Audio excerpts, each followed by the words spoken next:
the service division where inflation has been ravaging the economy and its businesses. The cedi has been depreciating at a very fast rate. And indeed, interest rates have followed suit.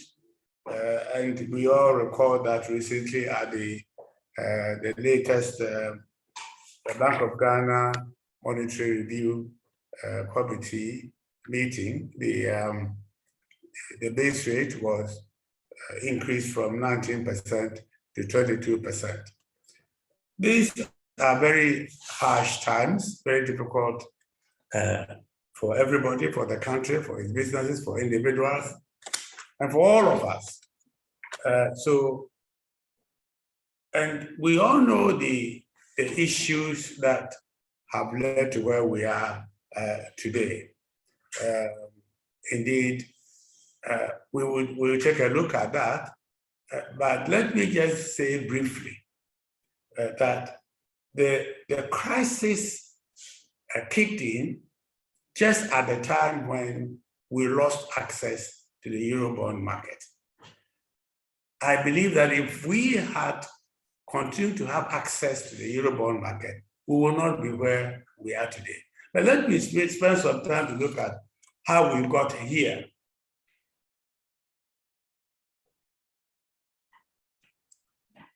First of all, there are a number of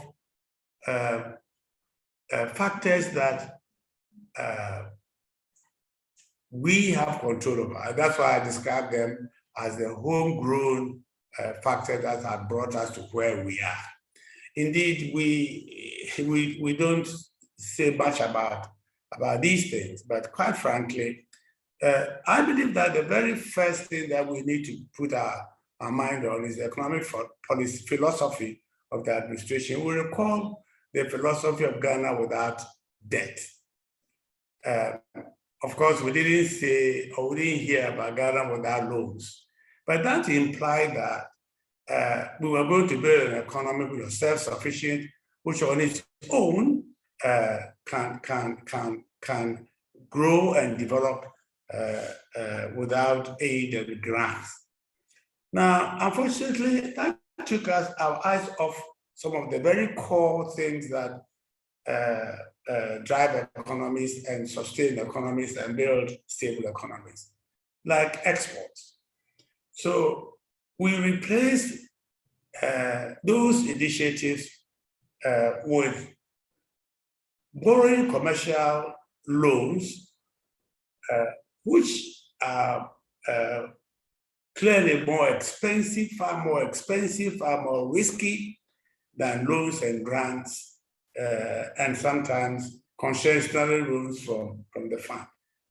And because of that, we took Ghana out of the prevailing IMF program at the time, which signaled that indeed we're ready on our own without any fund program to build this economy.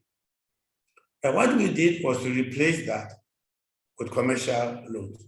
And I have always said, I've never seen in my life, in my career, any country that has grown out of debt. But that is what we chose to do. So we resorted to very expensive borrowing at a very fast rate. And indeed, we accompanied with that was, of course, the debt service arrangement, which means that the interest payment that come with the debt you have borrowed. Clearly, we have restructured the debt and changed the dynamics from short-term, medium-term to very long-term debt. But what we probably also didn't reckon with was that once you borrow the debt, the interest payment kicks in. So the combination of debt and interest payments, which are quite expensive, meant that it didn't take Ghana a long time for us to begin to feel the stress. And indeed, we've been saying that our problem started when COVID-19 and Russia-Ukraine war started. And I beg to differ, because in 2019, Article 4 a report by the fund, they made it quite clear that government borrowing needs are will expand, will face rollover risk, and that should be carefully managed as financing conditions could tighten. That was a clear warning that the rate at which we were borrowing at that time, this was 2019, before COVID-19, that indeed we could face problems. And I must say that in that report, Ghana's growth rate was predicted by the fund in 2019 for 2022 at 3.7%, 3.7 in 2022. That was the prediction by the, and this was the economy which was grown at 8.1 in 2017, 6.3 in 2018, 7 in 2019, and 5.8 in 2020. So for the fund at that time to have predicted that by 2022, we'll be growing at 3.7% meant that there were things that they could see that probably we could not foresee. And I must also add that one of the things which we have experienced in the last couple of years is the front loading of largely socially driven interventions, which in the short term are totally unproductive. And there are quite a number of them, very, very large a number of them. Of course, the first one is the flagship program, which is the pre-SHS, which for me was a very laudable program. Really, it was good because an educated society is a productive society, can be a productive society. Unfortunately, the lessons of Ghana's first attempt at free education were not learned because this is not the first time that we were embarking on a free education at the secondary school level. Indeed, in the First Republic, education was free from primary all the way to the university level. It didn't take a long time for the government at the time and for the country to realize that free education literally meant no education because there was no money to feed students, no money to buy books, teaching materials were not available, infrastructure was not available. Even at the time when the first administration put up many secondary schools before the free education was launched, it didn't take time for that to be swallowed up because of the numbers that were growing very rapidly. I believe if we had learned those lessons at the time, we could have prevented some of these programs. We also had planting for food and jobs, which is really very good.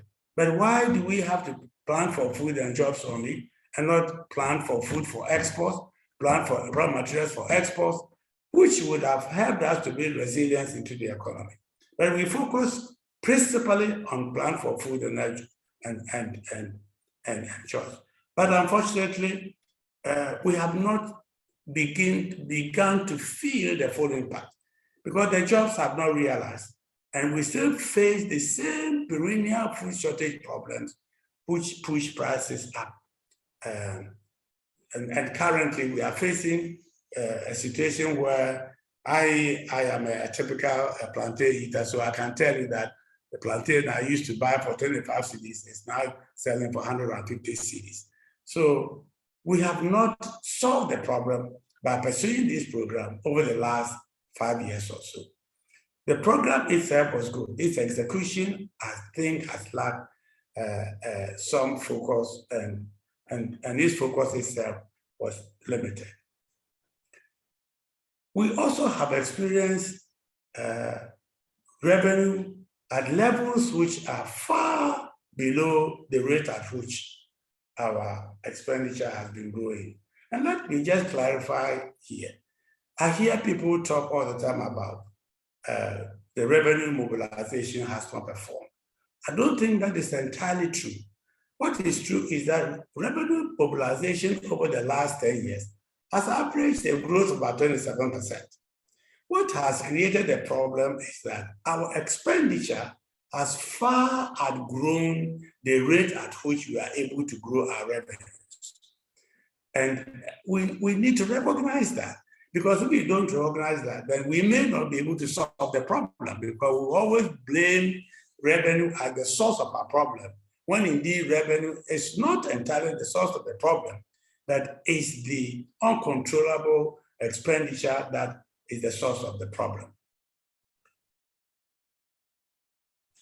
We have, so, and I must also say that we have got here because there's one thing that we as Ghanaians, we also failed to accept, that over the years, this economy has been devastated by greed and corruption. Every government has talked about zero tolerance of corruption, we are going to deal with corruption, but in the end, we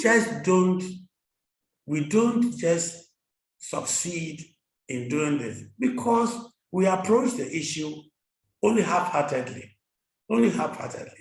And unless we accept that greed, and I remember when I was in Standard Chartered Bank, you enter the bank, and the first thing you see is greed, corruption kills. And at the time, it didn't really make much sense to me. But over time, I have come to accept that indeed corruption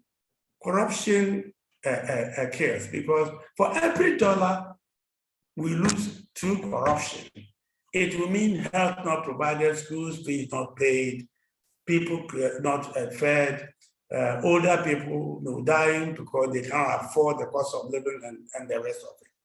So we should simply not just stop at talking about greed and corruption.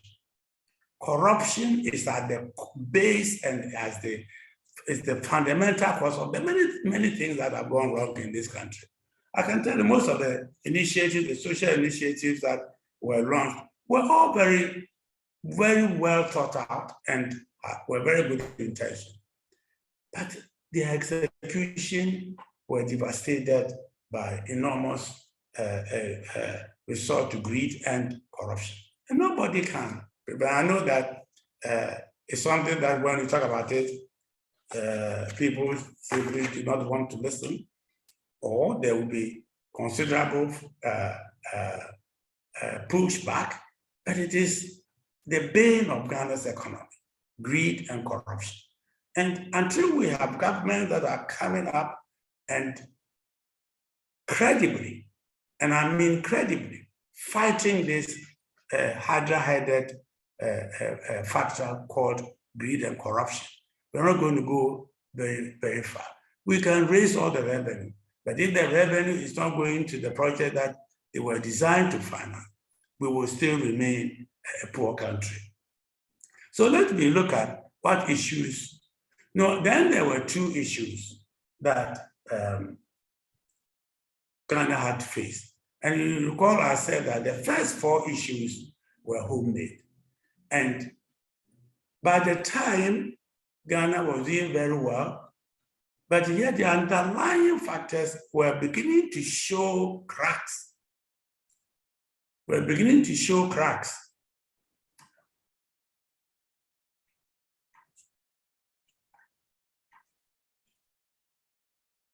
Now, these issues have alluded to the low revenue mobilization, the deterioration of the economy, growing unemployment.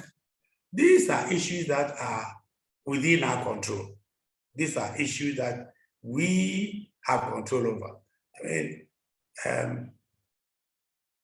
But COVID-19 and the Ukraine-Russian war are completely outside our control.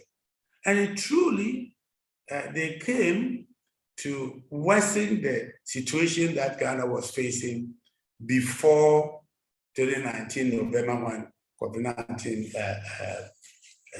hit the world. COVID-19 brought many problems. It disrupted global supply chain. It disrupted the way we work. It disrupted how we work. It disrupted how people live their lives. Economies were closed down, and Ghana's economy was closed down. But I must say that the Ghanaian economy and the Ghanaian government performed credibly and has been acclaimed throughout the globe for having taken the most appropriate and the most timely decisions to save the impact, to limit the impact of COVID-19 on the people and on the economy. And so we give credit to the government for that.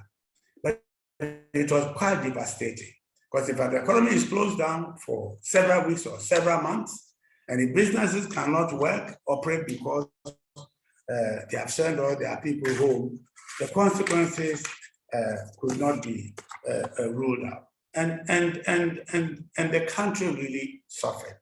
But it's just at the time when the country was getting out of the COVID-19 pandemic and its impact, then came in the Ukraine-Russia war. And that has worsened the situation for Ghana and for many other countries. The supply chain has been quite devastated. Companies and the way they manage their risks have changed. The model of managing economies and countries and businesses have changed.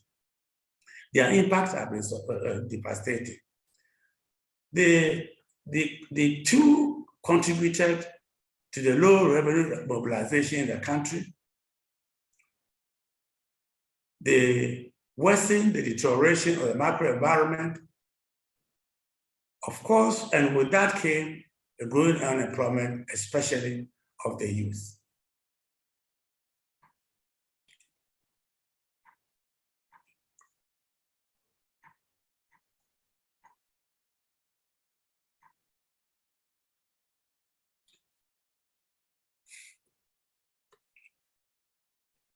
Before I come to the choices that are available to Ghana, let me look at a few things which we need to understand. COVID-19 and the Russian-Ukraine war admittedly has wreaked havoc on our economy. But when we are looking at what choices are available to us, we must remember not to place all the emphasis on these two developments, because we are already having issues before COVID-19 set in. And unless we clearly and honestly accept that we were having problems, we're having problems with the macro economy, with debt service. Unless we do all that, then when we come to the choices that are available to us, we may be tempted to ignore those homegrown issues that we created ourselves. So now let me take a look at what choices are available to us. The first choice, I want to look at the choices in two sets. I want to look at the short-term choices and the long-term choices. First of all, and as a matter of urgency, we need to restore macroeconomic stability. Now, going back to the fund is the very first step that this country has taken, which I commend, because initially it was sort of, it was a no-go area. We will not go to the fund. But when you have problems of fund debt and debt service that you cannot manage, the only thing that you have and you can do is to go to the fund. So let us first stabilize the macroeconomy. With the fund, two things will happen. The first thing that will happen is that you will restore investor confidence, because that is what we lost that brought us to our loss to the Eurobond access to the Eurobond market. So if we restore investor confidence, then we will be able to access funds which should help us to stabilize the economy. But let me just say that simply going to the fund will not solve all the problems. First of all, fund programs don't take 1 month, 2 months, 3 months to complete. We will be looking for 6 months to 9 months to complete this, maybe sometimes even 1 year to complete this program. And a lot will depend on the speed with which Ghana puts together its own program. There has always been a misconception that the fund comes and imposes their program on any country, including Ghana. That doesn't happen anymore. The country has to go to the fund with its own program and negotiate that program with the fund. So the speed with which we are able to do that and get a fund program in place will determine how fast we stabilize the economy. The next thing that we need to do as part of restoring the macroeconomic instability is to cut government expenditure. I've just explained that yes, our revenue has been growing at a pace lower than our expenditure, but that is because we have been growing our expenditure far in excess of the rate that the revenue has grown. And if we have to resolve that problem, then we have to cut expenditure. And there are so many things that we can do in cutting expenditure. In the medium term, but I think also in the year 2022 budget, the minister announced a cut of 30% in government expenditure. That is bold, and that is good, and that is commendable. But first of all, the 30% cut is coming from where? Because if the 30% cut is not coming from expenditures which we can do away with anyway, but is coming from areas where we need to spend money, then just a flat across the border, across the line cut of 30% may not be in the best interest of the country. So we need to know where the cuts are coming. We also need to have benchmarks which we can monitor. Because if you cut expenditure by 30%, it means that we should basically see our revenue and our expenditure gradually coming together, so that we don't continue to see expenditure even at the 70% being higher than when it was before, and therefore still outstripping revenue. And what I mean is that you can cut 30% of a figure, and 30% of a figure today may not be 30% of the same figure tomorrow, because your 30% cut of today means that you should never grow your expenditure beyond the expenditure you have today.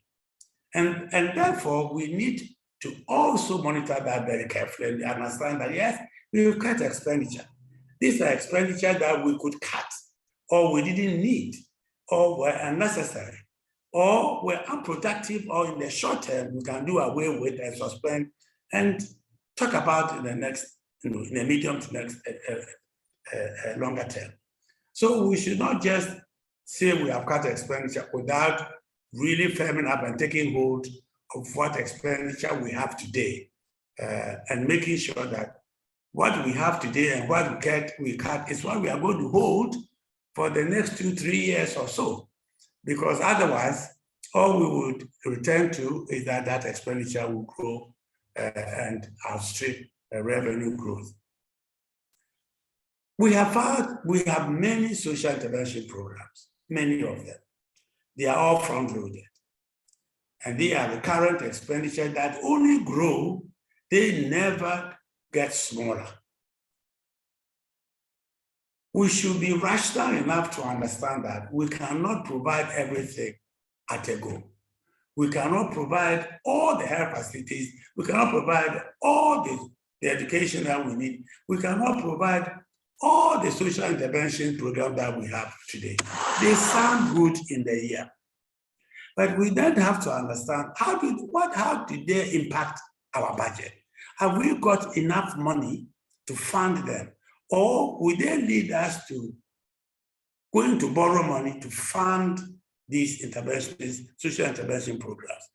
They in themselves are very good. We need them, because if you don't do it, people will suffer. But you should pick those which are unavoidable, those things that you cannot postpone and fund them today. There are things you can wait. There are things you can stretch the implementation.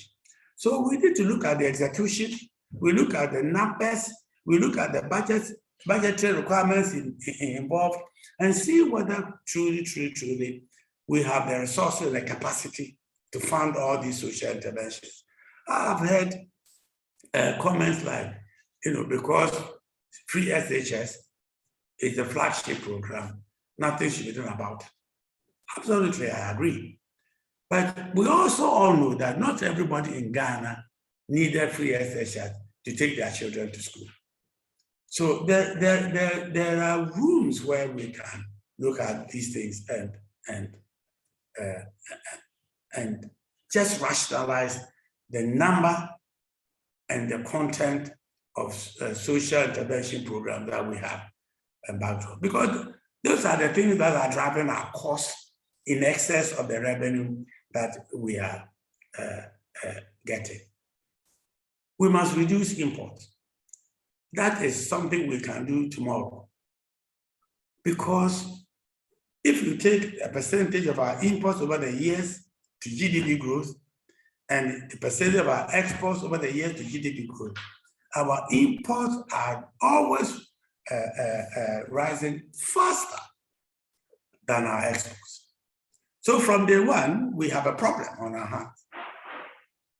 And yet, many of government policy decisions only fuel imports. A good example is the recent attempt to reduce the valuation of certain products and reduce the discounts on them. There was hue and cry by the Traders Association, and government immediately pulled back. But what you do with imports, excessive imports, is that you don't only burden your budget and your foreign exchange and increase the pressure on your foreign exchange, but you also will have a problem with your local manufacturers. Well, your local manufacturers are not going to be able to compete against foreign manufacturers because of all the taxes that are imposed on them and all the infrastructure hindrances that face them. So in the long term, let us simplify and focus on those who will transfer the economy. Let us restructure the economy and make it less dependent on exports. Let us build resilience. Let us not chase debt. Let us try and build our own capacity to finance our own growth. Of course, I already talked about reducing our import dependence. And it will not surprise you that Ghana, if you take sub-Saharan Africa, is one country that is has the highest overdependence on import than any other country. And I think we should also build a trustworthy partnership with the private sector. Everything we do in this country, government wants to borrow money to build roads, to build ports, to build roads, to build hospitals. We want to do everything ourselves, and yet we don't have the money. Then we go and borrow expensive commercial money to come and finance things. And yet, there's a lot of money sitting with the private sector.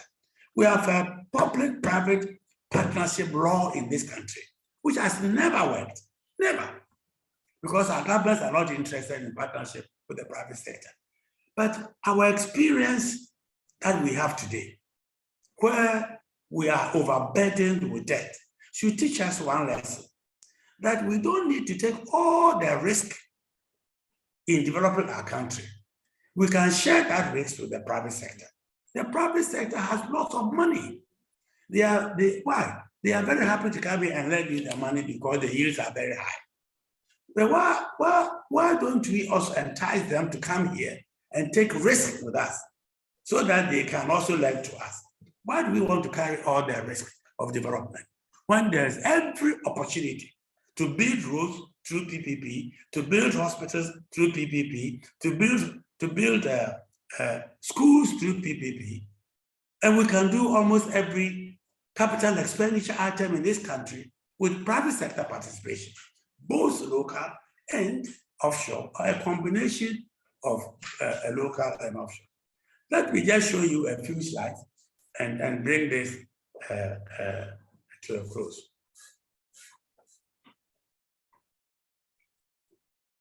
Now, if you look at the distress signals, Ghana is number 4 on the list, 81 points. And this was very early in this year when this signal was signed, was. Let me show you the next one. Now, if you look at our Eurobonds maturity, the dark line is the coupon rate. So we are not going to have any respite until something like 2034, or 2036, when the coupon, i.e. the interest rates, become manageable. And you can see that, again, the principal amount will be there until 2034. So we have a huge battle on our hands.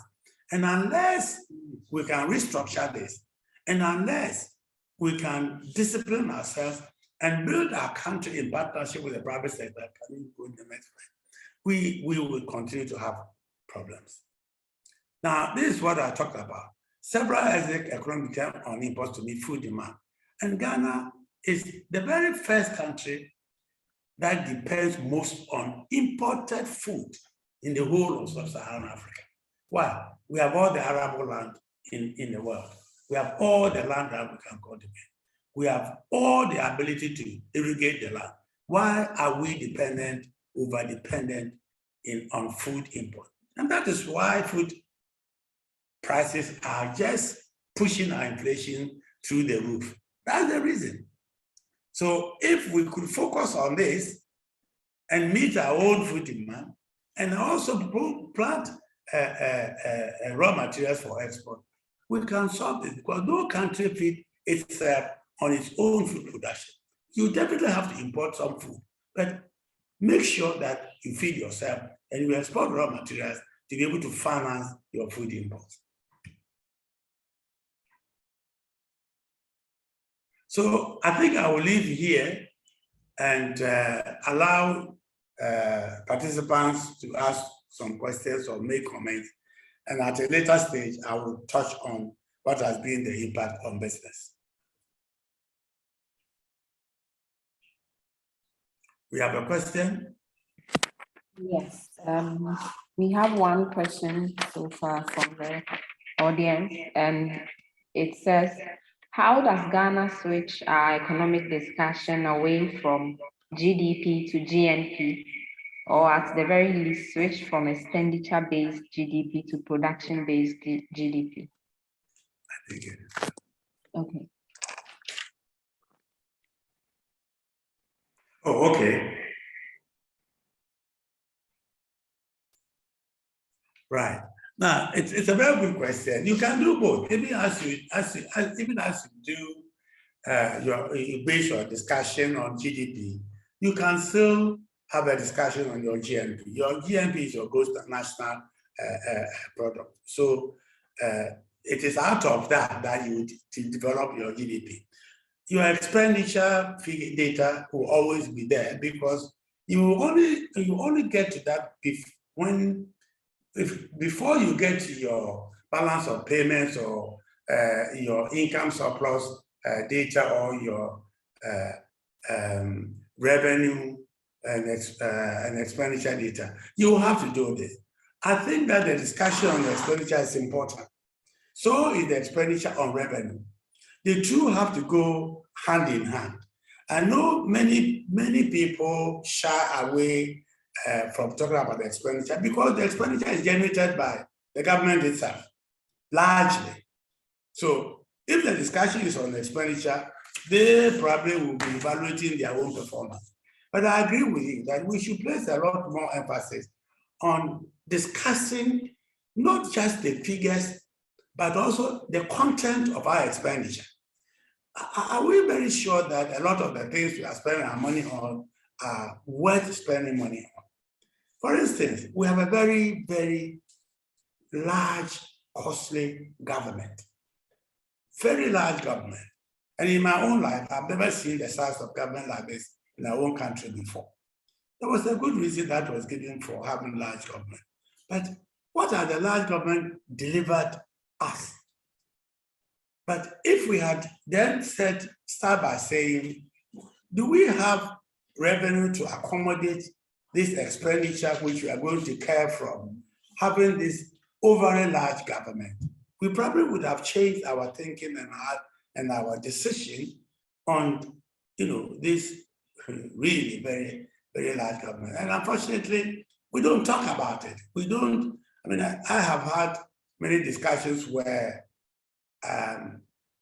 our problem is being blamed solely on COVID-19 and on the Ukraine-Russian war.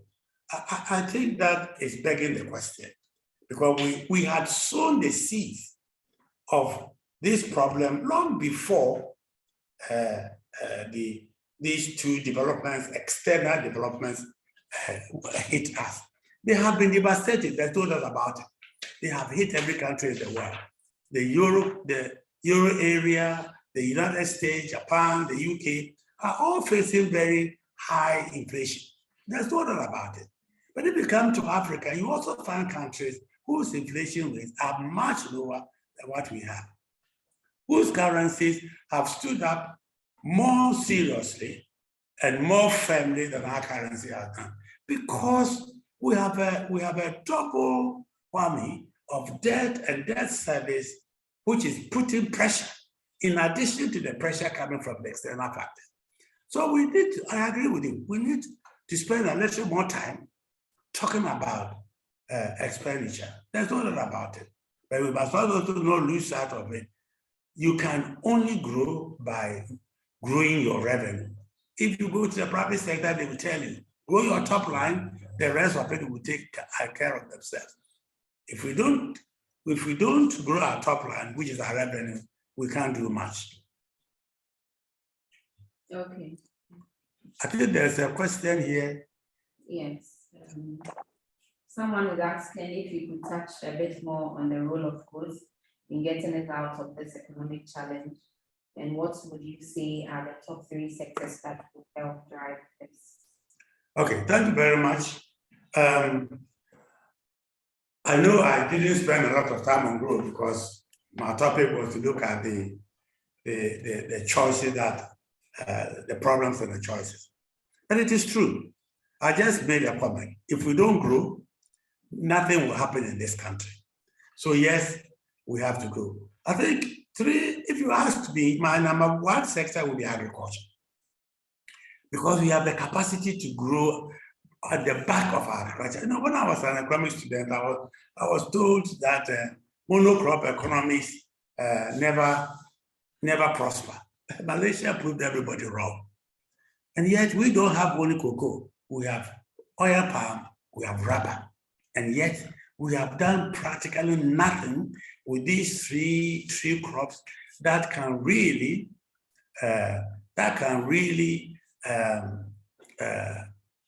drive our growth, because agriculture has huge capacity to spread. I mean, if you go to Malaysia today, they make less money exporting crude oil. They make more money from innovation in agriculture. More money from innovation in agriculture than just exporting raw crude oil. So agriculture has the capacity. Then you take agribusiness. Today I go to shops and I can tell you 90% of all the food products that are imported. My question always was, why? Why? Why should that happen? We even have to import orange juice to drink. So that will be my number one. My number two will be ICT. The digital economy will drive everything in the world, and we have to be part of it. And that is why, the reversal that has taken place because of e-levy hurts me, because we need to take it up. I actually support the e-levy. I support it because the way we make money in business has changed. And therefore, we have to find a way of also taxing the digital economy. The way we did it was wrong. Then nothing stops us from going back to the drawing board and say, hang on, we made a mistake here. How can we represent this, restructure this to make sure that we get what we want from the digital economy? The next one is tourism. Tourism is cheap money to make. We already have the infrastructure for tourism. I was in Cape Coast and Elmina 2 weeks ago, and I took a drive to Coconut Grove, so I literally I passed by the Elmina Castle, and I was amazingly surprised. Freshly painted. Nobody there. The people I saw, they were all local people, they were chasing me. Can I take you around? Can I take you around? So I think that we have to tackle these three: agriculture, the digital economy, which is ICT, and tourism. So to your answer, that will be my just short response. Now, let me take a brief moment, and I'll be very brief so that I can take more questions on how this whole thing has impacted on business.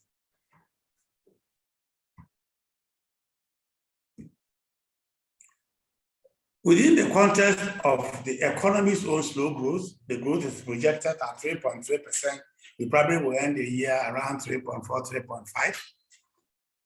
That will have direct impact on business. You can't grow your economy in a general economy which is itself facing slow growth and stagflation.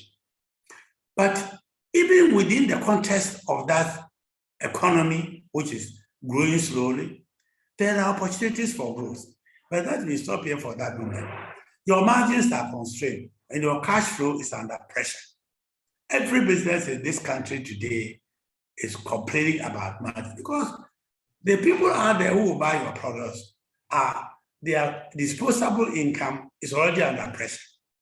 Therefore, you can't be aggressive on raising your prices. So your margins are constrained and therefore your cash flow.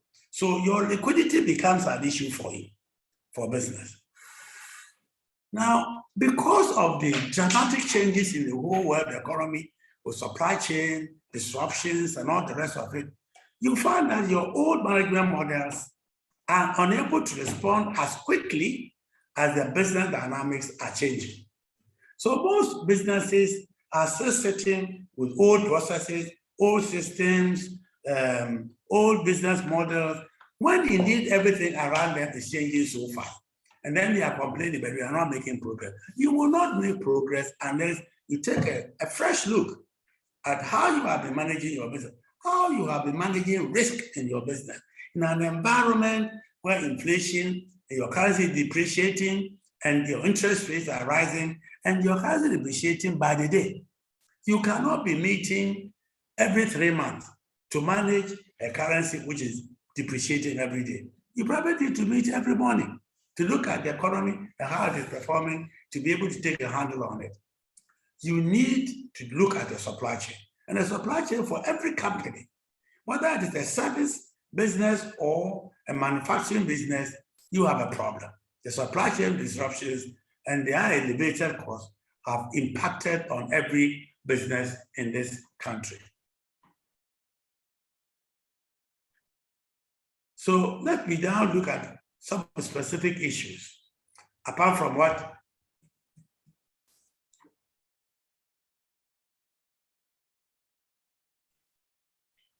so your demand is slowing down. your competition is increasing, your capacity utilization is tightening, and you have supply chain disruption. But in this, you have the opportunity to build the resilience of your business. You know, this is the time that you can sit down and look at your business and say, ask yourself a question. If I were to start with a clean sheet of paper, will I structure my business this way? If I were to start with a clean sheet of paper, would I have this model of business? You have an opportunity to do this today because your margins and your cash flow are not going to improve tomorrow. So you have to take a fresh look at how you make money today, as opposed to how you made money yesterday. It will call for innovation. Sometimes when you talk about innovation, people think of innovation as new products and new packaging. And no, innovation also has to do with your processes and your systems, because they actually drive the efficiency and the effectiveness of your business. So if you are sitting with the same processes and systems in an environment which is totally different, and you hope that you will drive and be profitable, you are kidding yourself. It's not going to happen. You have the opportunity to do that now. You have the opportunity to expand. I remember in my old days, the days of 83, 84, 85, 86, were the days that we made the best progress in the Unilever, because we took charge of the business. We looked at how we could change the dynamics and the model, and then we designed products for the occasion, for the moment, which allowed us to grow very rapidly.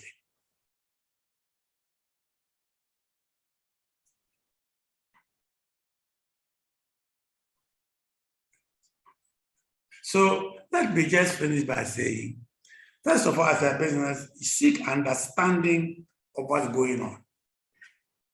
The business is confronted, and it's just like the country as well. Let's understand what's going on. What is it that we are confronted with?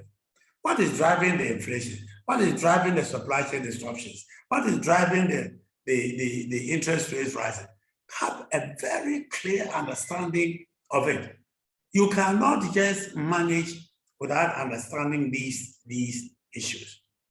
You then have to define the strategic options that you have, because it's in your hand. You can define what you have to do in an environment where your interest rates are rising, your currency is depreciating. What strategic options are open to you? You have to do it. You have to revisit your business models and take a look at your organizational structure. Over the years, businesses pass structures upon structures upon structures. They never take a step back anytime and say, is this structure effective? Is it efficient? Does it deliver results? But we pile on and we add on, we add on and we add on. This is the time for you, because now you cannot afford any extra cost that you don't need. Otherwise, you are not going to be, you are going to survive. And manage people through the disruption.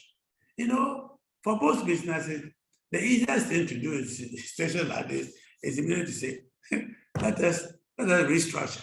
By the restructure, they mean let us cut numbers, let us declare redundancy, send people home. They always forget that, yes, that is good in the short term. But when the economy begins to recover, you need people. You may have lost the people that would have left you to help you to recover when the recovery starts. And I'm not saying that declaring redundancy is a bad thing, but don't just jump on it as your first option. Just look at everything and make sure that indeed the people you have to dispense with, you actually have to dispense with or without the current situation. That is the way you justify it. They don't say, go home simply because I'm faced with problems, I cannot accommodate you anymore. But when they go home, they go with their skills, they go with their competencies, they go with their goodwill, they go with everything they had. And that's why, and you will have to begin to recreate it again. when you begin to recover. But above all, I've said this before. Let's seek alliance with government and the public sector. You know, we operate our businesses in the context of government policy. We can't rule out government policy. So if as operators in the private sector, as businesses in the private sector, even businesses within the public sector, if we cannot engage government on policies, because we are the people who suffer the impact of those policies firsthand. If we can't engage them on policies, sometimes we go, sometimes you go and they aren't responding to you. That's fine, but it doesn't mean you should stop. We need secure long-term business relationship with the public sector, with the private sector, which will inure to the benefit of both parties. And what I mean is that both the private sector and the public sector must benefit from that partnership. I think I will stop here again, and if there are any questions.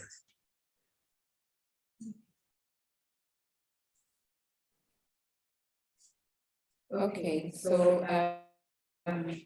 someone wants to know if you could touch on the major sectors of our economy being controlled by foreigners, like the banking sector, the insurance sector as well.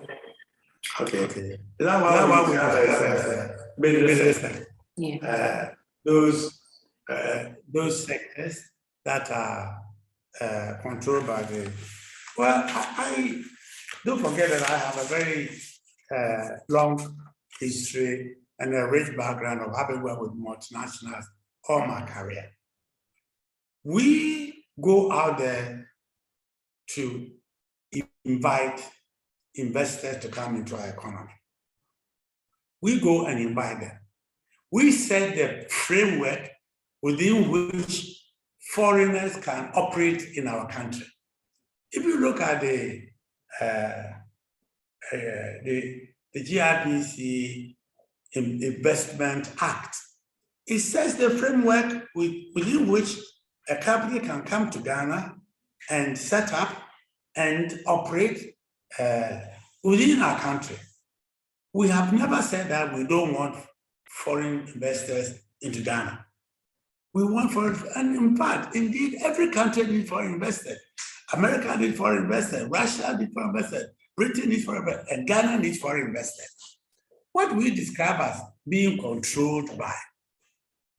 We had many Ghanaian banks in the country, many. I think 7 or 9 of them went under recently. This is not the time for us to discuss that. But have we paused also to ask ourselves the question, why did those banks go under? Could we have managed their exit better? Those are questions we should ask ourselves as Ghanaians. We should not blame foreigners for being present in those sectors. We should ask, we have many Ghanaian-owned insurance companies. In fact, SRC was the very first insurance company that was ever established in this country, together with UAC's insurance company. So we have Ghanaian companies both in the insurance sector and in the foreign company. But I think we need to ask ourselves the fundamental questions as to why those companies in the banking sector didn't make it, and could we have managed their exit better? I don't have the answers to give you right now. I have my own views, but that cannot form part of this presentation. The same with the insurance company. We have small insurance companies that have potential to grow. And I believe that it is incumbent upon our government to design policies that help drive the growth of Ghanaian-owned businesses. That's all I can say at this stage. If we don't do that, we should blame ourselves. We cannot blame any foreigner who is here because we invited him or her, a company, to come here and invest. And I've heard a lot of that. Oh, they are making money and they are taking the profits away. The market nobody has closed any market to anybody. be it a Ghanaian or a non-Ghanaian. So why is it that we as Ghanaians, and indeed, you know what I know about this country, you go to a sector, there are 4 little insurance companies. If they were to come together, they would be formidable, but they will never come together. So we need to ask ourselves those very fundamental questions before we start blaming other people and saying, oh, they are dominated by foreign companies. They are dominated because we have allowed them to dominate. Okay, Dominic wants to know what you think of the approach adopted by Bank of Ghana in tackling the inflation and cedi depreciation. Well,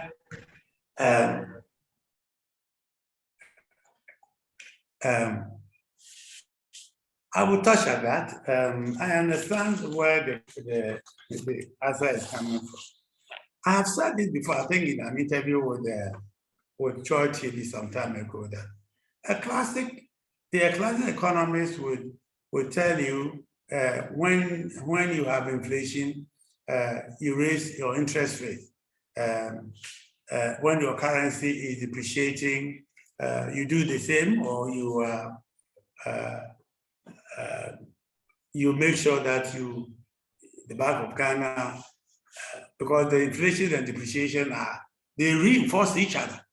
So if you take hold of one, you will solve the other problem. I too have a question whether all the factors pushing inflation in Ghana will respond to the Bank of Ghana medication that is given us. For instance, if you raise interest rates, you're not going to solve the supply chain disruptions. You are not going to solve inflation arising out of supply chain disruptions by merely increasing. In fact, when you raise interest rates, what you have done is to make supply chain even more expensive. Because the guys who are borrowing money to import, whether it is raw materials or food imports or general merchandise, they will put the price on it. So the imported inflation will be driven even higher by raising interest rates. But we also know that the Bank of Ghana is a put money into the system, which was not supported by goods and services. I heard 22 billion, Bank of Ghana has come to say it is not true. Whatever it is, we know that Bank of Ghana has supported the fiscal, but that means it is inflationary. So you need to coin that. My only worry about that is that what that does is also to increase the debt of government. So how we manage to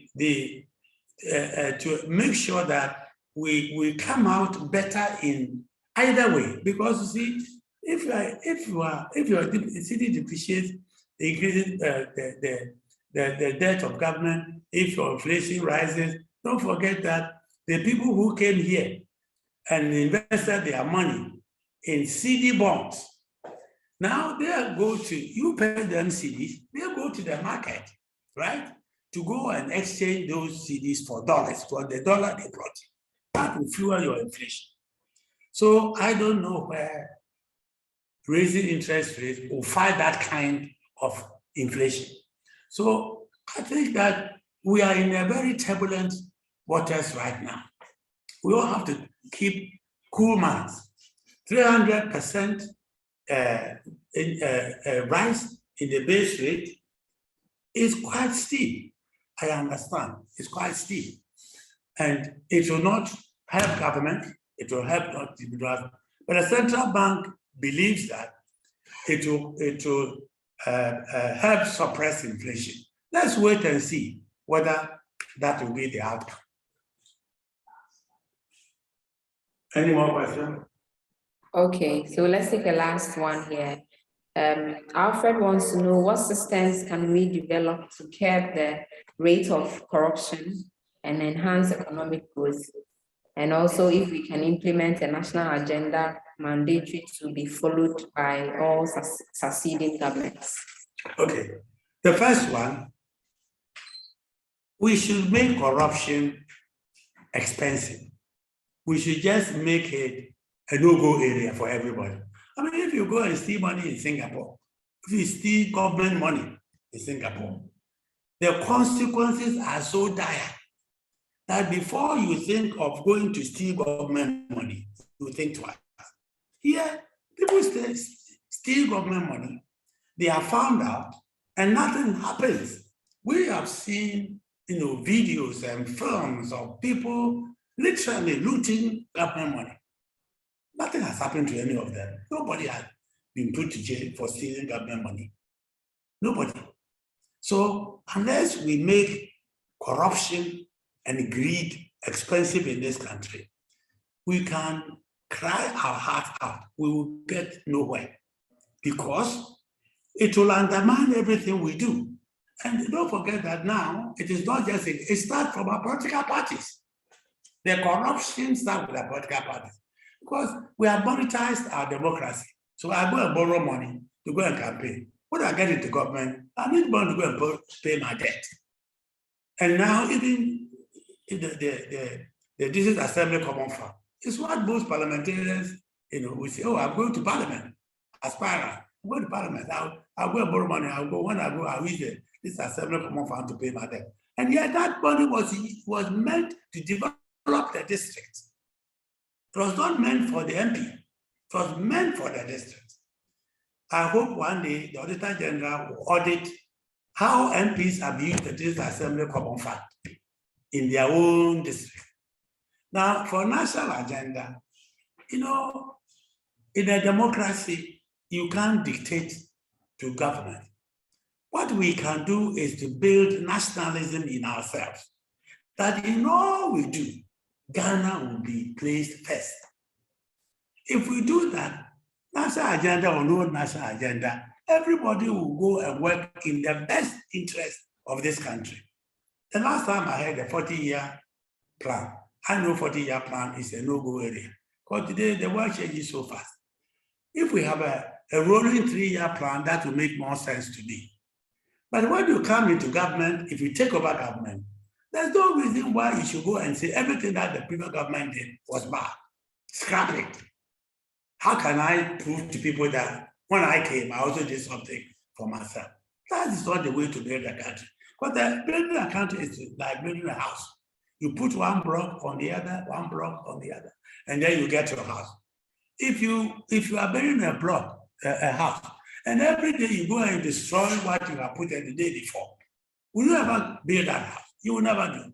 So yes, for me, a national agenda is good, but it is only good as if we Ghanaians become nationalists and begin to believe and act and work for Ghana and not for our private pockets. If we do that, then it doesn't matter who is in power. It doesn't matter who takes over which government. Ghana's interest will be paramount. And that's what I would like to see more than some, big document called national agenda, which people, don't forget that you cannot force a government, not to pursue different strategies. The vision we cannot pursue, but government can come in. But they all have different philosophies of how they want to manage a country. Any more questions?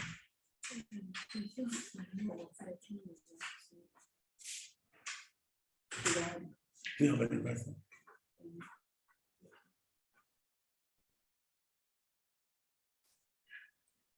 Okay, so let me share a few thoughts to businesses before we close. So for businesses, the first thing I would suggest you to undertake a deep dive into your market dynamics to establish your product capacity, sustain demand and growth. Understand the strength of your brand, strength of your products. Analyze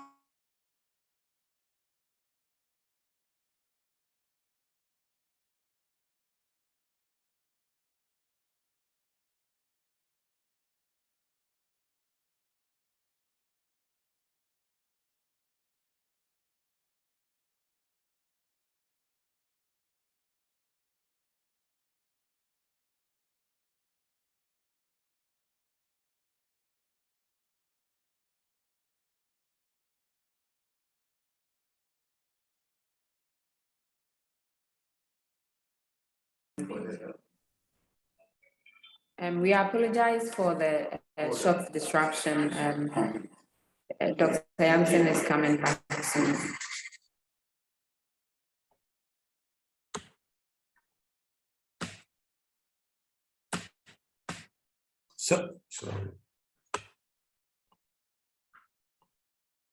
Sorry for the hold up. But I was saying that I just want to share a few thoughts with the business community on how to handle the current situation. My first recommendation, undertake a deep dive into your market dynamics to establish the capacity of your products to grow. Because every product can grow. And then analyze the contribution of each product to your market share, your margins, and the ability to grow. But above all, debottleneck your operations.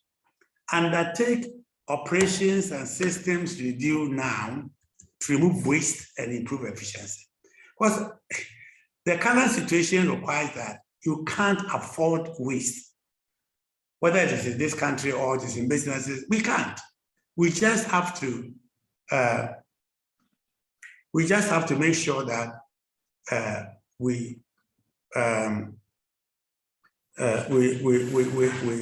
avoid waste. Now, I have talked a lot about supply chain and the disruptions that we have faced. It is important, therefore, that you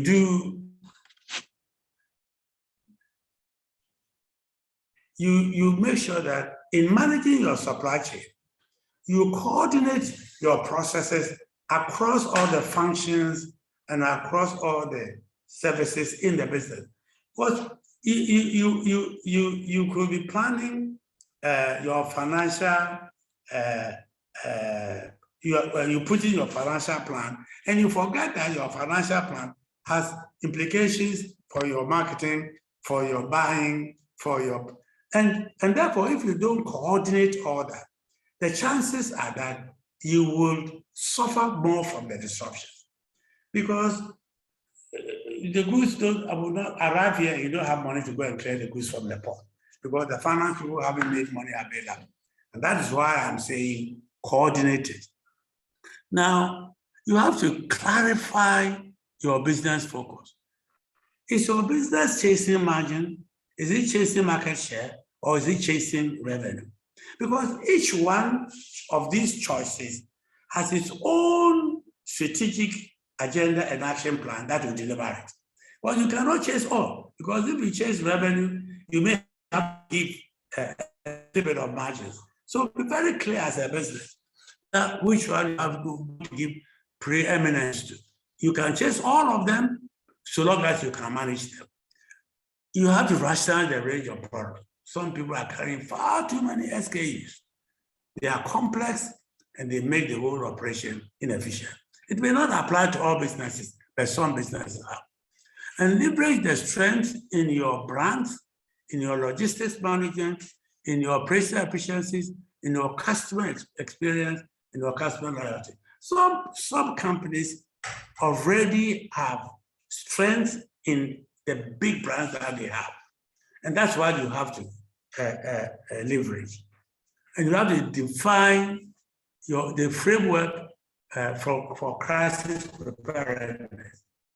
None of us foresaw the supply chain disruption that we have all experienced in the last few years, either as a country as business. We never foresaw it. So now we have to prepare ourselves for a crisis if it should recur. It may not be the same kind of crisis, maybe another crisis, but we have to have a framework for crisis preparedness. And we should build resilience. For businesses, liquidity is important. We have to make sure that we have strong liquidity background that we can fall on when we are faced with crises like COVID-19. And we must keep our eye on competition. The competition may not necessarily come from your industry. I used to say many years ago that when I get up in the morning, I know that the CD in the pocket of the consumer has choices to buy voice or data or buy soap or buy something. So your competition may not be only in your industry, but it may also come from outside. So broaden your mind when I talk about keep an eye on the competition. And let us reduce our overdependence for those of us. And many Ghanaian companies depend a lot on imported raw materials. Let's find ways in Ghana for reducing that dependence. Because if we don't do that, then every little external disruption disrupts your business. So I thought I should share this short responses for me. I know this will not exhaust all the things you can do, but I thought that I felt if you're operating in the country at this time, you should pay attention to. Can I pause here? One last, we take one last question. Okay, so about the central bank issue, Dela wants to know if the independence in exercising its prudential and fiduciary responsibilities. I didn't get the question. Oh, the bank is exercising that. Exercising its independence. I can only say because I can't I do hope that the central bank is truly exercising its independence because that the central bank has taken have all come according to their own presentations have come from them. So I can only believe what they say and tell us. But if it is true, for instance, that they have printed more money than the law allows them, or more money than Parliament has approved, and obviously they have not lived up to their independence. But having said that, let me also say that sometimes we also have to understand that in everything we do as human beings, common sense is also important. If the Bank of Ghana should fail to support government, although there should be a limit, and that will lead to some crisis of some kind, then I would expect the Bank of Ghana to exercise some discretion without necessarily compromising its independence. So what I'm saying, my answer to your question is that for what I know, the Bank of Ghana has always meant it is exercising its independence, and I don't have anything